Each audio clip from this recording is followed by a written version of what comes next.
नमस्कार प्यारे साथियों, इस वीडियो में आप सभी का स्वागत है। इस अध्याय में हमने जगत प्रोटिस्टा को स्टार्ट किया।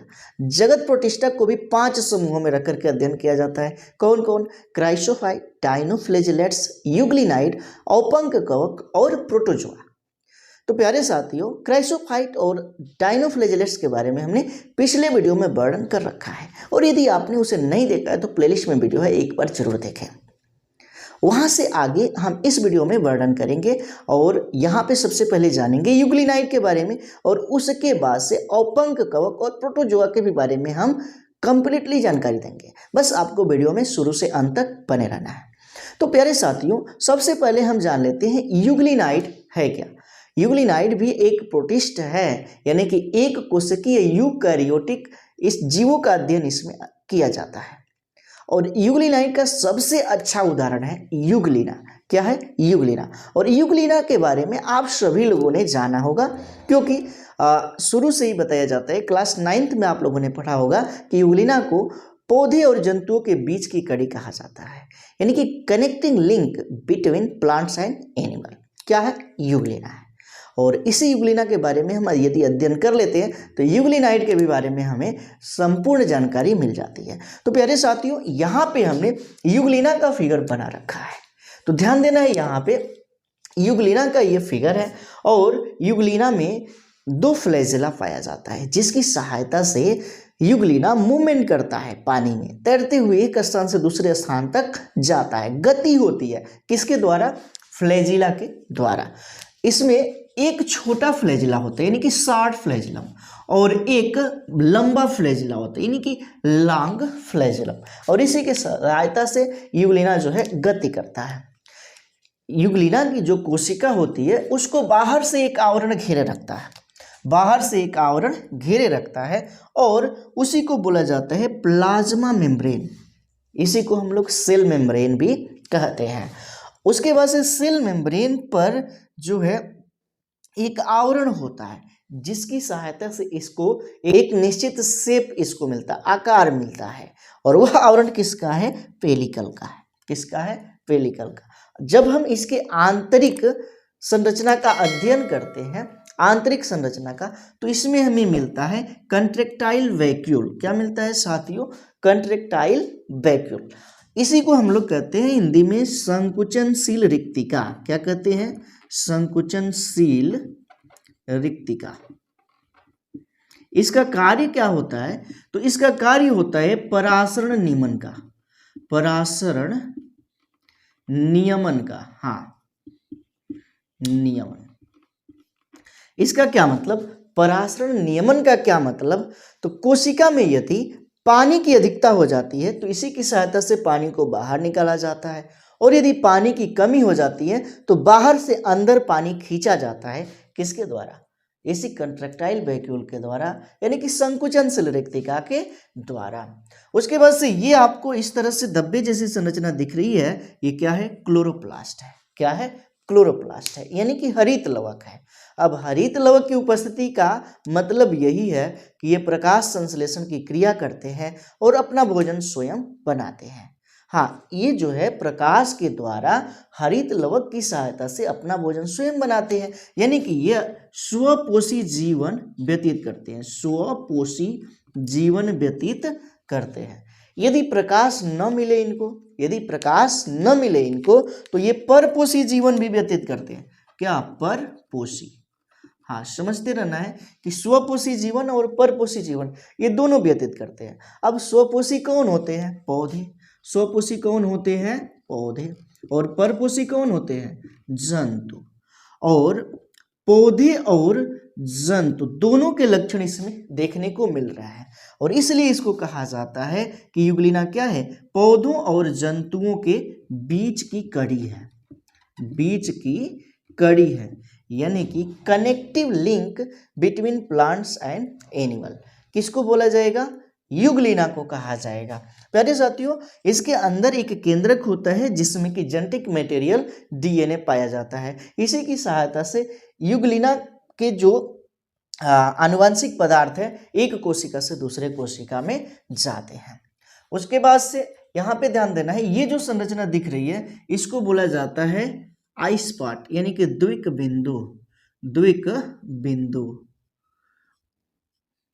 इसका क्या मतलब है? तो ये जो द्विक बिंदु है ये बताता है प्रकाश की दिशा, यानी कि किधर प्रकाश है इसके बारे में यह बताता है। और ये जो चीज है जैसे जहां प्रकाश होता है उधर सूचना देता है और इसे भेज देता है कहाँ पे? तो लाइट डिटेक्टर के पास। और इसी की सहायता से ये क्या होता है कि मूवमेंट करता है प्रकाश की दिशा की ओर फ्लैजिला द्वारा। फ्लैजिला द्वारा जो है प्रकाश की दिशा की ओर मूवमेंट करता है। तो यहाँ पे प्रकाश के लिए, प्रकाश ग्रहण करने के लिए, या कहें कि प्रकाश के बारे में जानने के लिए दो चीजें हैं, क्या? द्विक बिंदु और लाइट डिटेक्टर। देखो द्विक बिंदु के बारे में एक और यहाँ पे जानकारी लेते हैं। ये पिगमेंटेड ऑर्गेनल है that function as light shed around light from only a certain direction or strike the light detector। तो यहाँ पे क्या होता है कि ये जो है प्रकाश को बताता है और वह प्रकाश यहाँ पे पड़ता है लाइट डिटेक्टर पर, आभास होता है और इसी के द्वारा ये क्या होता है उसी दिशा में मूवमेंट कर लेता है। यदि लाइट इधर से आ रहा है तो इसकी गति इधर की ओर, लाइट की दिशा की ओर होगी। यदि लाइट इधर से आ रहा है तो यूग्लिना की गति लाइट की ओर होगी, यानी कि प्रकाश की ओर होगी। तो ये रहा यहाँ पे यूग्लिना के बारे में कंप्लीट जानकारी। तो प्यारे साथियों ये यूग्लिना जो है यूग्लिनाइड समूह के अंतर्गत आता है और इसके बारे में आप लोगों को जितनी भी चीज़ें जाननी थी सारी चीज़ें हमने बता दिया है। अब यहाँ पे आपको हेडिंग बनाना है और इसी का नोट्स जो है आपके स्क्रीन पर भी दिख रहा होगा और यहाँ से आपको क्या करना है कि उसको स्क्रीनशॉट लेना है और नोट्स बनाते रहना है। हाँ तो लिखिए, यूग्लिनाइड एक कोशिकीय मुक्त जीवी होते हैं। ये फ्लैजिला की मदद से इधर उधर जाते हैं। ये तालाबों, गड्ढों के ताजा पानी अथवा गीली मिट्टी में पाए जाते हैं। इनमें कोशिका भित्ति नहीं होती है किंतु एक पेक्टिन युक्त आवरण होता है जिसे झिल्ली या फेलिकल कहा जाता है। फ्लैजिला के आधार के समीप एक प्रकाश संवेदी बिंदु होता है जिसे द्विक बिंदु कहते हैं। इससे प्रकाश की दिशा का ज्ञान होता है, यानी कि प्रकाश कहाँ से आ रहा है इसी का ज्ञान होता है। किसके द्वारा? आई स्पॉट के द्वारा, यानी कि द्विक बिंदु के द्वारा। फिर आगे से लिखना है, इनके कोशिका द्रव्य में एक संकुचनशील रिक्तिका पाई जाती है जो परासरण नियमन का कार्य करती है। यूग्लिना स्वपोषी तथा परपोषी दोनों प्रकार का जीवन यापन व्यतीत करते हैं। ये आसपास के वातावरण से प्रोटिस्ट की तरह भोजन ग्रहण कर सकते हैं। इनमें क्लोरोफिल भी होता है इसलिए अपना भोजन स्वयं बना लेते हैं। इनमें जो वर्णक पाए जाते हैं वे अन्य पौधों में पाए जाने वाले वर्णकों के समान होते हैं, जैसे क्लोरोफिल ए, बी, ज़ैंथोफिल आदि। इनमें अनुदैर्ध्य द्विविभाजन द्वारा अलैंगिक जनन होता है, यानी कि यह अनुदैर्ध्य द्विविभाजन द्वारा क्या करते हैं? अलैंगिक जनन करते हैं। तो ये है यूग्लिना के बारे में कंप्लीट जानकारी और इसका आपको स्क्रीनशॉट लेना है और फिगर बना लेना है। और आपको जो ये यहाँ पे नोट्स प्रोवाइड किया गया है इसे आप जरूर लिखें क्योंकि नोट्स ही आपका आधार है।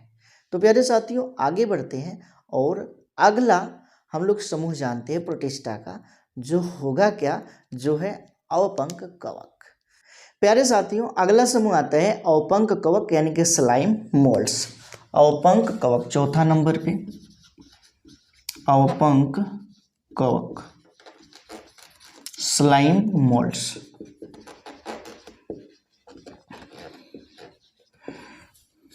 हाँ तो प्यारे साथियों इसके अंतर्गत जो प्रोटिस्ट आते हैं परपोषी होते हैं। इनमें प्रकाश संश्लेषण करने की क्षमता नहीं होती है, ये दूसरों से भोजन प्राप्त करते हैं। इसका एग्जाम्पल है मिक्स अमीबा।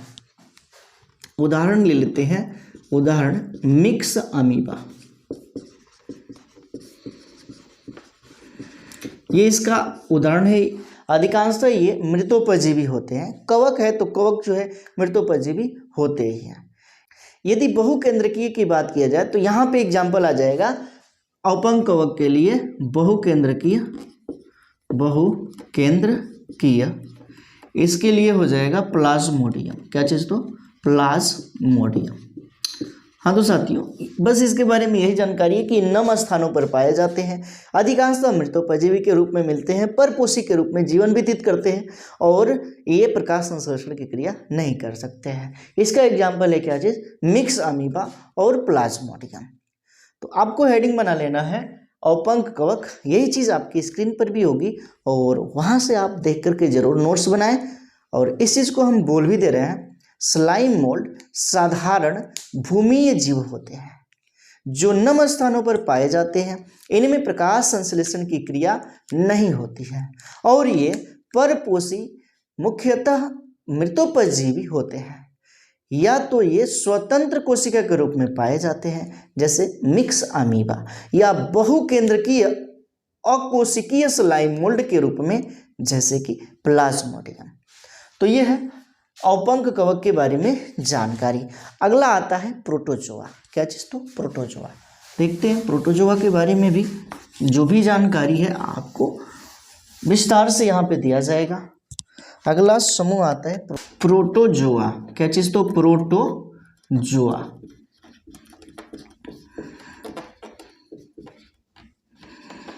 प्रोटोजोआ 5वां नंबर पे। हाँ तो प्यारे साथियों, प्रोटोजोआ जो है प्रथम जंतु माने जाते हैं, प्रथम जंतु। तो पृथ्वी पर प्रथम जंतु क्या है, प्रोटोजोआ है। और इसको भी 4 समूहों में बांट करके अध्ययन किया जाता है। कितने समूहों में, 4 समूहों में। कौन कौन, तो पहला है अमीबॉइड प्रोटोजोआ, प्रोटोजोआ। उसके बाद से दूसरा है फ्लैजिलेटेड प्रोटोजोआ। उसके बाद से तीसरा है सिलिएटेड प्रोटोजोआ, सिलिएटेड प्रोटोजोआ। और उसके बाद से जो चौथा आता है वो क्या है, स्पोरोजोआ, स्पोरोजोआ। तो प्रोटोजोआ को भी 4 भागों में रख करके अध्ययन किया जाता है, 4 वर्गों में रख करके अध्ययन किया जाता है। कौन कौन, amoeboid protozoa, flagellated protozoa, ciliated protozoa और स्पोरोजोआ। तो यहाँ पे एग्जाम्पल देख लेते हैं। अमीबाइड प्रोटोजोआ में उदाहरण हो जाएगा अमीबा, और भी अमीबा के बारे में जाना जाएगा। और भी इसके एग्जाम्पल है, उसको भी जब पढ़ा जाएगा तो यहाँ पे देखा जाएगा। उसके बाद से फ्लैजिलेटेड प्रोटोजोआ का उदाहरण है ट्रिपेनोसोमा ब्रूसी, ट्रिपेनोसोमा ब्रूसी। उसके बाद से सिलिएटेड का उदाहरण है क्या चीज, तो पैरामीशियम, पैरामीशियम। उसके बाद से स्पोरोजोआ का उदाहरण है प्लाज्मोडियम। क्या, प्लाज्मोडियम। सबसे पहला हम शुरू करते हैं जो क्या है, अमीबॉइड प्रोटोजोआ। Amoeboid protozoa. हाँ तो प्यारे साथियों, ये रहा अमीबा का स्ट्रक्चर। अमीबाइड प्रोटोजोआ में अमीबा मुख्य उदाहरण है। अब बात करते हैं कि ये जो अमीबाइड प्रोटोजोआ है कहाँ पे पाए जाते हैं। तो ये सादे जल में, समुद्री जल में, नम भूमि में पाए जाते हैं। इनमें कोशिका झिल्ली के बाहर कोशिका भित्ति नहीं मिलती है। यही कोशिका झिल्ली है, जीव द्रव्य कला है, और इसके बाहर कोशिका भित्ति नहीं मिलती है। शरीर पर अंगुली जैसे उभार निकले होते हैं, इस तरह से अंगुली जैसे उभार निकले होते हैं, देख रहे हैं। और इसी को कुटपाद या पादाप बोला जाता है। अंग्रेजी में इसे कहेंगे स्यूडोपोडिया।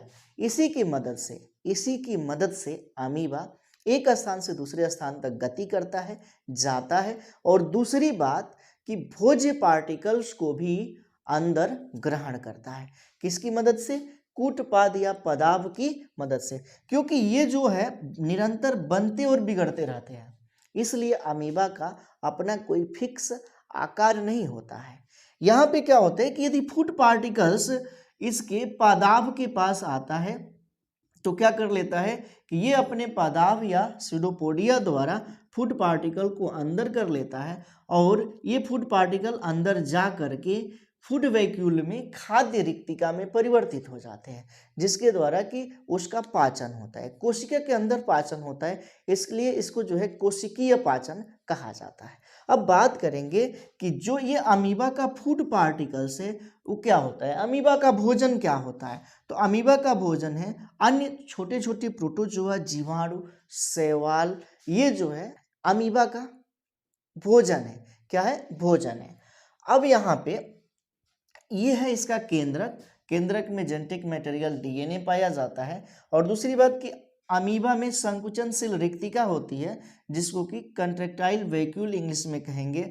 और इसका काम क्या होता है? इसका काम होता है परासरण नियमन का, यानी कि बाहर से पानी को अंदर लाना और यदि अंदर पानी ज़्यादा है तो उसको बाहर निकालना। इसके साथ साथ अपशिष्ट पदार्थों को भी ये अपने इस खाद्यधानी संकुचनशील रिक्तिका द्वारा बाहर निकालते हैं। संकुचनशील रिक्तिका द्वारा क्या करते हैं? बाहर निकालते हैं। तो ये अमीबा के बारे में जानकारी है। कुछ और भी अमीबॉइड प्रोटोजोआ है जो कि मानव के शरीर में पाया जाता है, जैसे कि एंट अमीबा हिस्टोलिटिका। एंट अमीबा हिस्टोलिटिका क्या कहा गया? एंट अमीबा हिस्टोलिटिका। यह जो है मानव शरीर में परजीवी के रूप में पाया जाता है, परजीवी के रूप में पाया जाता है। और यदि आंत में पहुंच जाए तो आंत को ये क्षतिग्रस्त कर देता है, आंत को क्षतिग्रस्त कर देता है, जिससे कि उसमें घाव हो जाता है और उसके द्वारा ब्लड निकलने लगता है और फीकल मैटर के द्वारा वह ब्लड बाहर निकलता है। और इस तरह के रोग को बोला जाता है अमीबी पेचिस। क्या कहते हैं? अमीबी पेचिस। तो मोटा मोटा कहने का भाग है क्या यहाँ पे कि हिस्टोलिटिका, एंट अमीबा हिस्टोलिटिका मानव शरीर में अमीबी पेचिस नामक रोग उत्पन्न करते हैं। इसके द्वारा जो है क्या होता है, कौन सा रोग होता है? अमीबी पेचिस रोग होता है। इसमें क्या होता है कि फीकल मैटर के साथ ब्लड भी बाहर निकलता है। दूसरी बात कि और भी अमीबा है जो कि मानव शरीर में पाए जाते हैं। कौन? तो एंट अमीबा कोलाई। एंट अमीबा, अमीबा कोलाई, यह भी मनुष्य के शरीर में पाया जाता है। कहाँ पे? कोलन में, कोलन में। और यह अमीबा जो है मनुष्य को कोई भी हानि नहीं पहुंचाता है। तो इस तरह से यह क्या करता है? सहजीवन व्यतीत करता है। तो प्यारे साथियों, ये रहा अमीबाइड प्रोटोजोआ के बारे में, जिसमें कि 3 एग्जाम्पलों के बारे में दिखाया गया। एक है अमीबा, दूसरा एंट अमीबा कोलाई और तीसरा क्या है? एंट अमीबा हिस्टोलिटिका। ये जो एंट अमीबा कोलाई है कोलन में पाया जाता है और सहजीवी का काम करता है, मतलब कि इससे कि हमें कोई नुकसान नहीं होता है। लेकिन एंट अमीबा हिस्टोलिटिका एक परजीवी है जो कि आंतों को क्षतिग्रस्त करता है और जिसके द्वारा कि अमीबी पेचिस रोग हो जाता है। तो यहाँ पे आपको हेडिंग बना लेना है। सबसे पहले क्या? सबसे पहले तो आप प्रोटोजोआ लिखेंगे और प्रोटोजोआ में इसको 4 भागों में बांटा गया है। इन चारों को ऐसे चार्ट द्वारा बना लेना है। उसके बाद से पहला हेडिंग बनाना है अमीबाइड प्रोटोजोआ, अमीबाइड प्रोटोजोआ। और इसमें आपको लिखना है, यही चीज़ आपके स्क्रीन पर भी है और इसका भी आप स्क्रीनशॉट ले करके जरूर नोट्स बनाइएगा। तो प्यारे साथियों, इसमें लिखिए, ये जीव प्रायः सादे पानी, समुद्री जल अथवा नम भूमि में पाए जाते हैं। इनमें कोशिका झिल्ली के बाहर कोशिका भित्ति नहीं होती है। इनके शरीर पर अंगुली नुमा या चप्पू नुमा उभार निकले होते हैं, जिन्हें कूटपाद या पादाब यानी कि स्यूडोपोडिया कहते हैं। पादाबों का उपयोग चलन तथा भोजन निगलने में किया जाता है। जैसे कि अमीबा में कुछ परजीवियों को छोड़कर अमीबाइड का मुख्य भोजन जीवाणु, शैवाल, डायटम्स एवं अन्य प्रोटोजोआ तथा छोटे जंतु होते हैं। कुछ अमीबाइड परजीवी के रूप में मनुष्य में रहते हैं, जैसे कि एंट अमीबा हिस्टोलिटिका। मनुष्य की आंत में कोशिकाओं को संक्रमित करता है और अमीबी पेचिस रोग पैदा करता है। इसके अलावा एंटमीबा कोलाई मनुष्य के कोलन में सहभोजी के रूप में पाया जाता है। फिर नेक्स्ट लाइन से लिखना है अमीबा हेडिंग डाल करके। स्वच्छ जलीय अमीबा में आवश्यकता से अधिक जल को बाहर निकालने के लिए संकुचनशील रिक्तिका का निर्माण होता है जो परासरण नियमन का कार्य करती है। इसके द्वारा अपशिष्ट पदार्थों जैसे कि अमोनिया का भी उत्सर्जन किया जाता है। फिर आगे से अमीबा में पोषण जंतु सम प्रकार का होता है और भोजन का पाचन खाद्य धानी के रूप में कोशिका के अंदर होता है जिसे अंतः कोशिकीय पाचन कहते हैं। अमीबा में अलैंगिक जनन होता है किसके द्वारा? द्विविभाजन द्वारा। क्या मतलब कि ये जो अमीबा है, अमीबा में क्या होता है? द्विविभाजन के द्वारा अलैंगिक जनन होता है। कहने का मतलब है कि ये है अमीबा, ये है इसका केंद्रक। पहले क्या होता है कि इसका जो केंद्रक है वह विभाजित होता है दो भागों में, फिर ये जो कोशिका है वो विभाजित हो जाती है और दो अमीबा बन जाते हैं। तो ये है क्या? द्विविभाजन। तो अमीबा में जो अलैंगिक जनन होता है द्विविभाजन द्वारा होता है। कभी कभी प्रतिकूल परिस्थितियों में ये पुटिका बनाकर बीजाणु भी बनाते हैं। प्रतिकूल परिस्थिति है तो इसमें छोटे छोटे बीजाणु भी बनते हैं और ये बाहर निकल करके अनुकूल परिस्थिति में नए अमीबा को जन्म देते हैं। तो कहने का मतलब है कि बीजाणु द्वारा या द्विविभाजन द्वारा इनमें अलैंगिक जनन होता है। तो प्यारे साथियों, ये रहा अमीबा के बारे में जानकारी। अब हम जानेंगे फ्लैजिलेटेड प्रोटोजोआ के बारे में, यानी कि ट्रिपेनोसोमा ब्रूसी इसका उदाहरण है और इसके बारे में हम लोग पढ़ेंगे। तो एक बार आप इसका स्क्रीनशॉट लें, फिगर बनाएं और नोट्स को बनाते रहें। प्यारे साथियों, अगला प्रोटोजोआंस है फ्लैजिलेटेड प्रोटोजोआंस। क्या चीज? तो फ्लैजिलेटेड प्रोटोजोआंस, फ्लैजिलेटेड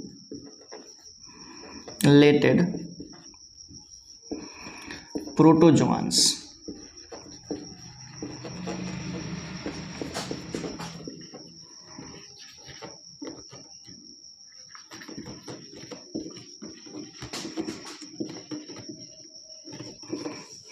फ्लैजिलेटेड प्रोटोजोआंस, और इसके अंतर्गत जो प्रोटोजोआंस आते हैं, जो प्रोटिस्ट आते हैं, वो क्या है? फ्लैजिला युक्त होते हैं, यानी कि इनमें फ्लैजिला पाई जाती है।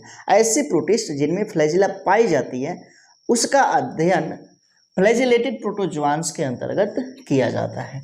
इसका क्या मतलब कि इनमें फ्लैजिला पाई जाती है, फ्लैजिला जो है उपस्थित होती है, उपस्थित, यानी कि इनमें फ्लैजिला पाई जाती है, फ्लैजिला उपस्थित होती है। इस वर्ग के अंतर्गत जो प्रोटिस्ट आते हैं वो परजीवी होते हैं और स्वतंत्र रूप से अपना जीवन व्यतीत करते हैं। क्या होते हैं? परजीवी। वह स्वतंत्र रूप से अपना जीवन व्यतीत करते हैं। परजीवी होते हैं और स्वतंत्र रूप से अपना जीवन व्यतीत करते हैं। इनमें फ्लैजिला उपस्थित होती है और ये बाइनरी विखंडन द्वारा जनन करते हैं। किसके द्वारा? बाइनरी विखंडन द्वारा जनन करते हैं। इसका एक उदाहरण है क्या? Trypanosoma Brucie. यहाँ पे लिखते हैं क्या? ट्रिपेनोसोमा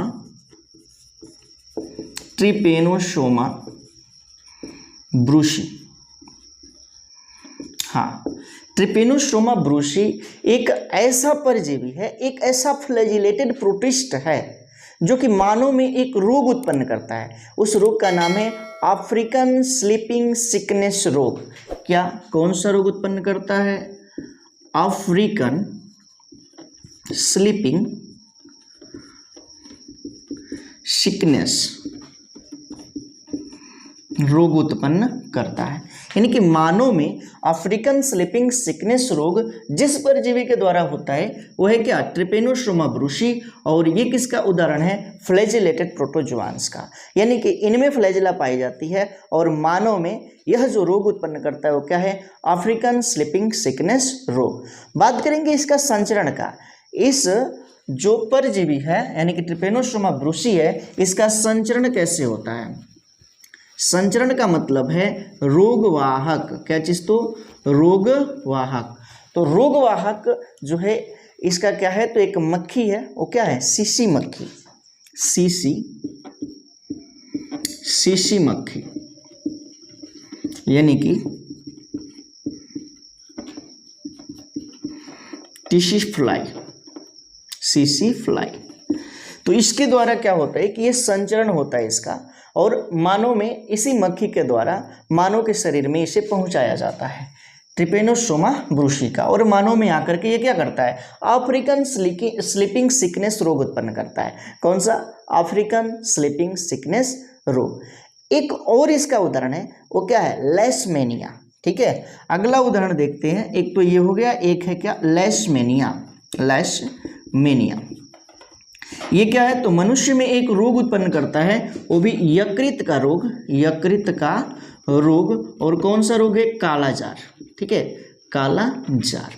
तो लेशमेनिया एक ऐसा परजीवी है, एक ऐसा फ्लैजिलेटेड प्रोटिस्ट है जो कि यकृत का रोग उत्पन्न करता है मनुष्य में, जिसे कहा जाता है कालाजार। तो बस इस फ्लैजिलेटेड प्रोटोजोआन्स के बारे में बस इतनी ही जानकारी है, और यहाँ से ज़्यादा कुछ आता नहीं है, कुछ पूछा नहीं जाता है। तो ये चीज़ें इंपॉर्टेंट है फ्लैजिलेटेड प्रोटोजोआन्स के बारे में। यही चीज़ आपको नोट भी करना है, हेडिंग बनाना है फ्लैजिलेटेड प्रोटोजोआन्स, और इसमें लिखना है इस वर्ग के सदस्य परजीवी होते हैं या स्वतंत्र जीवी जीवन व्यतीत करते हैं। इनमें फ्लैजिला विद्यमान होता है, ये बाइनरी विखंडन द्वारा द्विगुणित होते हैं। परजीवी रूप ट्रिपेनोसोमा ब्रूसी सीसी मक्खी द्वारा संचारित होता है, जो मनुष्य में अफ्रीकन स्लीपिंग सिकनेस रोग पैदा करता है। लेशमेनिया यकृत का रोग कालाजार पैदा करता है। तो ये रहा यहाँ पे क्या चीज़? तो फ्लैजिलेटेड प्रोटोजोआन्स, और इसी चीज़ को आपको नोट भी करना है। और अगला अब हम प्रोटोजोआन्स के बारे में जानेंगे, जो होगा क्या? सिलिएटेड प्रोटोजोआन्स। तो बस आप एक बार इसका स्क्रीनशॉट ले, और उसके बाद से जानेंगे सिलिएटेड प्रोटोजोआन्स के बारे में। प्यारे साथियों, प्रोटोजोआ का अगला वर्ग है सिलिएटेड प्रोटोजोआन्स। सिलिएटेड प्रोटोजोआन्स का अर्थ है कि इनके जंतुओं के शरीर पर छोटे छोटे हेयर लाइक स्ट्रक्चर पाए जाते हैं, जिसे सिलिया कहा जाता है, यानी कि पक्ष माभिका कहा जाता है। और इसी की सहायता से ये जंतु मूवमेंट करते हैं, पानी में तैरते हैं, एक स्थान से दूसरे स्थान तक जाते हैं। तो सिलिएटेड प्रोटोजोआन्स के अंतर्गत जितने भी जंतु आते हैं सभी जलीय होते हैं, यानी कि जल में पाए जाते हैं। और सिलिएटेड प्रोटोजोआन्स का सबसे अच्छा उदाहरण है पैरामीशियम, और पैरामीशियम का फिगर हमने यहाँ पे ड्रॉ कर रखा है। आप लोगों को देखने में लग रहा होगा कि यह एकदम स्लीपर शेप्ड है, यानी कि चप्पल के आकार का है, या हम लोग कहें कि हमारे पैर के जो तलवे हैं, तलवे के आकार का ये होता है। ठीक है, सोल शेप्ड इसको बोला जाता है। और पैरामीशियम का ये संरचना है जिसके शरीर के बाहर इस तरह से हेयर लाइक छोटे छोटे स्ट्रक्चर दिखाई दे रहे हैं, जिसको कि सीलियम कहते हैं, सीलिया कहते हैं। और इसी की मदद से पैरामीशियम एक स्थान से दूसरे स्थान तक गति करता है। और यहाँ पे ये जो सीलिया है इसको चलाता रहता है। इसी की वजह से क्या होता है कि भोजन धीरे धीरे पहुँच जाता है कहाँ पे? तो यहाँ पे एक मुख जैसी इसमें कैविटी होती है, जिसको कि ओरल ग्रुप्स कहा जाता है। क्या कहते हैं? Oral groups. और इसी के द्वारा क्या होता है कि ये भोजन सीलिया के द्वारा गति करते हुए यहाँ पे आता है, और उसके बाद से इस मुख के द्वारा भोजन अंदर चला जाता है।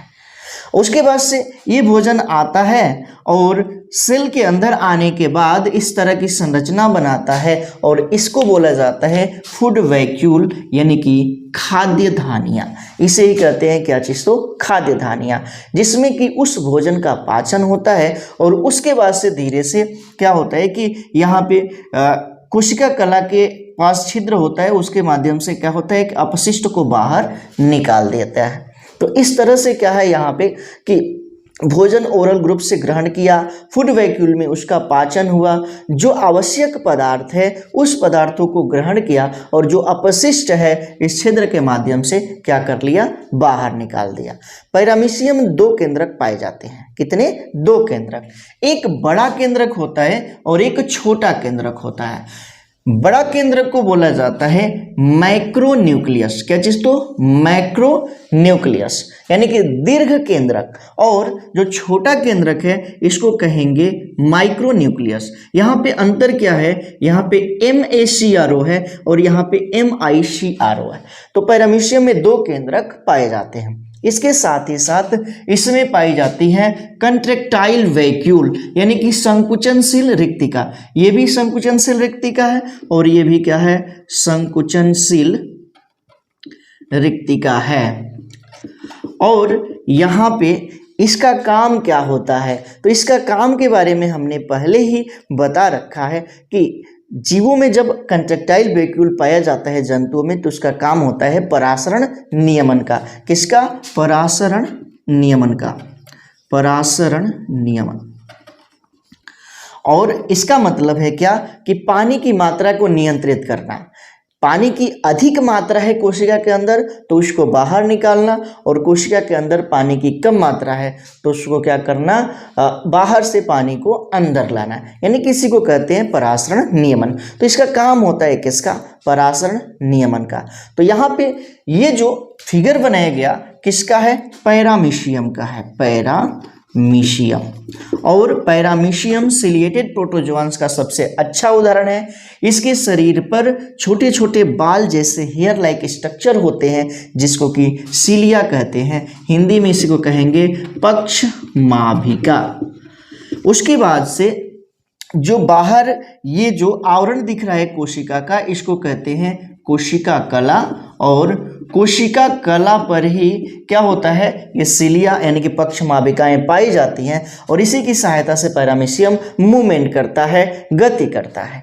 उसके बाद से इसका एक और काम होता है कि भोजन को, इसका जो भी भोजन है, भोजन को कहाँ तक पहुँचाना? ओरल ग्रुप, यानी कि मुख जैसे गुहा पाए जाते हैं इसमें जिसको कि ओरल ग्रुप्स कहा जाता है, वहाँ पे ये पहुँचाता है। और इसकी सहायता से क्या होता है कि मुख द्वारा भोजन अंदर आ जाता है, अंदर आता है कहाँ पे? फूड वैक्यूल के में परिवर्तित होता है और वहाँ पे उसका पाचन होता है और जो अपशिष्ट होता है यहाँ पे छिद्र के माध्यम से बाहर निकाल दिया जाता है। पैरामीशियम में दो केंद्रक, एक बड़ा और एक छोटा। बड़ा केंद्रक जो है इसको मैक्रोन्यूक्लियस कहेंगे और जो छोटा केंद्रक है उसको माइक्रो न्यूक्लियस कहा जाता है। उसके बाद से इसमें संकुचनशील रिक्तिका पाई जाती हैं। ये क्या है? संकुचनशील रिक्तिका है। और इसी की मदद से क्या होता है कि पैरामीशियम के अंदर परासरण नियमन होता है। क्या होता है? परासरण नियमन। तो प्यारे साथियों, आप लोगों ने यहाँ पे पैरामीशियम के बारे में सारी जानकारी प्राप्त कर लिया। जो भी चीज़ें हैं यहाँ पे सब कुछ जो है स्पष्ट बताया गया। पैरामीशियम क्या है? तो एक प्रकार का प्रोटोजोआंस है। और कैसा है? परपोषी प्रोटोजोआंस है, मतलब कि भोजन के लिए या दूसरों पर आश्रित होता है। इसमें अपना भोजन स्वयं बनाने की क्षमता नहीं होती है क्योंकि इसमें क्लोरोफिल नहीं पाया जाता है। अभी आप लोगों को हमने बताया किसके बारे में? यूग्लिना के बारे में। तो यूग्लिना में क्लोरोफिल पाया जाता है और वह अपना भोजन स्वयं बना सकता है, लेकिन ये जो है अपना भोजन स्वयं नहीं बना सकता। तो यहाँ पे पैरामीशियम के बारे में संपूर्ण जानकारी आपको दिया गया।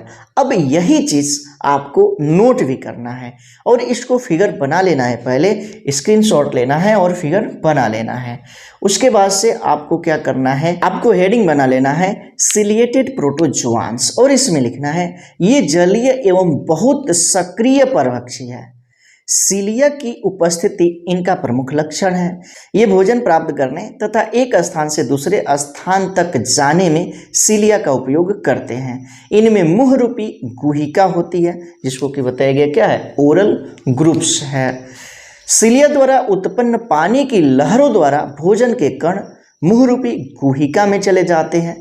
पैरामीशियम सिलिएटेड प्रोटोजोआंस का एक सामान्य उदाहरण है। सिलिएटेड प्रोटोजोआंस में दो प्रकार के केंद्रक पाए जाते हैं, एक माइक्रोन्यूक्लियस तथा दूसरा मैक्रोन्यूक्लियस।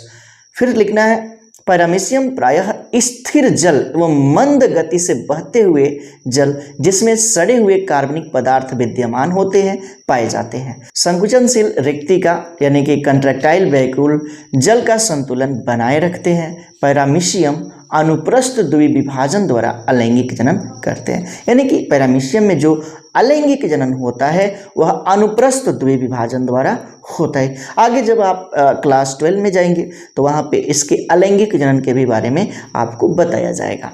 तो यहाँ तक आपको नोट करना है और उसके बाद से हम अगला वर्ग जानेंगे जो होगा क्या? स्पोरोजोआ। तो सबसे पहले आपको क्या करना है कि इसका स्क्रीनशॉट लेना है और इसे नोट करना है। प्यारे साथियों, प्रोटोजोआ के अंतर्गत अगला वर्ग आता है स्पोरोजोआंस। क्या चीज? तो स्पोरोजोआंस, ये वाला। और स्पोरोजोआंस के अंतर्गत जो प्रोटिस्ट आते हैं, यानी कि इसका जो एग्जाम्पल है क्या है? तो प्लाज्मोडियम। उदाहरण की बात करें इसका तो उदाहरण हो जाएगा प्लाज्मोडियम। इसके साथ साथ मोनासिस्टिस, मोनासिस्टिस ये इसका एग्जाम्पल है। प्लाज्मोडियम से आप लोग परिचित होंगे। प्लाज्मोडियम है क्या? तो प्लाज्मोडियम मलेरिया परजीवी है, यानी कि इसी से मानव में मलेरिया रोग होता है। कौन सा रोग होता है साथियों? मलेरिया रोग। किसके द्वारा? प्लाज्मोडियम के द्वारा।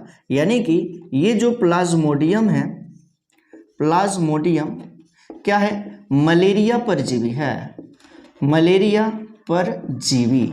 यानी कि मलेरिया रोग जो है प्लाज्मोडियम के ही द्वारा होता है। लेकिन आप लोगों ने सुना होगा कि मच्छर के काटने से मलेरिया रोग होता है। सही बात है, मच्छर के काटने से मलेरिया रोग होता है, लेकिन मच्छर को मानव में जिस परजीवी को, मच्छर जो है मानव में जिस परजीवी को छोड़ता है वह परजीवी कौन सा है? प्लाज्मोडियम है। यानी कि प्लाज्मोडियम के ही कारण मनुष्य में मलेरिया रोग होता है। और यहाँ पे इसको लेकर के कौन आता है मानव में? तो कौन सा है? मच्छर है। क्या है? मच्छर। कौन सा? तो एनाफिलीज मच्छर। ठीक है, एनाफिलीज मच्छर। वो भी कौन सा वाला? मादा। ठीक है, तो मादा एनाफिलीज मच्छर के काटने से क्या होता है? मनुष्य में मलेरिया रोग होता है, क्योंकि इस मादा एनाफिलीज मच्छर में क्या होता है? प्लाज्मोडियम होता है। इसका मतलब यह है कि प्लाज्मोडियम का जीवन काल 2 पोषदों में पूरा होता है। कितने पोषद में? 2 पोषद में। ठीक है, यानी कि प्लाज्मोडियम जो है 2 पोषदों में अपना जीवन काल पूरा करता है। किसमें किसमें? तो एक है प्राथमिक पोषद, यानी कि प्राथमिक पोषद, प्राथमिक पोषद। और प्राथमिक पोषद क्या है? मनुष्य है। क्या है? मनुष्य है। उसके बाद से इसका जो द्वितीयक पोषद है, द्वितीयक पोषद यानी कि होस्ट क्या है? तो मादा एनाफिलीज, मादा एनाफिलीज मच्छर है, मादा एनाफिलीज मच्छर है। अब बात करते हैं कि मनुष्य में यह किस प्रकार का जीवन व्यतीत करता है। तो मानव में यह अलैंगिक जनन करता है, अलैंगिक जनन। और यहाँ पे मादा एनाफिलीज मच्छर में क्या है? तो लैंगिक जनन करता है, यानी कि सेक्सुअल रिप्रोडक्शन। तो ये दोनों चीज़ें आपको याद रखना है। और ये चीज़ कई बार पूछ चुका है कि मादा एनाफिलीज मच्छर में किस प्रकार का जीवन व्यतीत करता है, किस प्रकार का जनन करता है? कौन? प्लाज्मोडियम। तो इसमें जो है लैंगिक जनन करता है। तो यहाँ पर ये भी समाप्त हो गया क्या? स्पोरोजोआंस। और इसी को आपको हेडिंग बनाना है और लिखना है। इसका जो उदाहरण हो जाएगा क्या? प्लाज्मोडियम, मोनासिस्टिस आदि। फिर से लिखना है यहाँ पे, ये ऐसे प्रोटिस्ट हैं जिनकी संरचना बहुत सरल होती है, क्योंकि ये परजीवी जीवन व्यतीत करते हैं। परजीवी का मतलब है दूसरे जीवों के अंदर, जैसे कि मनुष्य में और मच्छर में। ठीक है, मलेरिया परजीवी प्लाज्मोडियम इस वर्ग का एक प्रसिद्ध उदाहरण है। यह अपना जीवन चक्र मनुष्य तथा मच्छर में पूरा करता है। प्लाज्मोडियम एक द्विपोषदीय परजीवी है। द्विपोषदीय का मतलब है 2 पोषदों में अपना जीवन काल पूरा करने वाला। आगे से लिखना है, इसका जीवन चक्र 2 अलग अलग पोषदों में पूरा होता है। प्राथमिक पोषद मनुष्य है और द्वितीयक पोषद मादा एनाफिलीज मच्छर है। मनुष्य में इसका अलैंगिक जनन चक्र होता है, जबकि मच्छर में इसका लैंगिक जनन चक्र होता है। तो यहाँ पे प्रोटोजोआ से संबंधित जितने भी समूह हैं सभी चीज़ों को हमने कर लिया है कंप्लीट। और यहाँ पे प्रोटिस्टा जगत भी हो गया है कंप्लीट। तो अगला जगत हम लोग पढ़ेंगे जो होगा जगत कवक। उसके बाद से और 2 जगत बच जाएगा। कौन कौन? तो जगत जंतु और जगत पादप, यानी कि एनिमेलिया एंड प्लांटी। तो उसको भी आगे के वीडियो में बहुत ही जल्द प्रोवाइड कराएंगे। यदि आपको ये वीडियो अच्छा लगता है और यहाँ से पढ़ाई समझ में आती है तो वीडियो को लाइक ज़रूर कीजिएगा और इसे अपने मित्रों में ज़्यादा से ज़्यादा शेयर ज़रूर कीजिएगा। मिलेंगे अगले वीडियो में जगत कवक के साथ। तब तक के लिए thank you, thanks for watching. जुड़े रहें नारायण सर क्लासेस के साथ।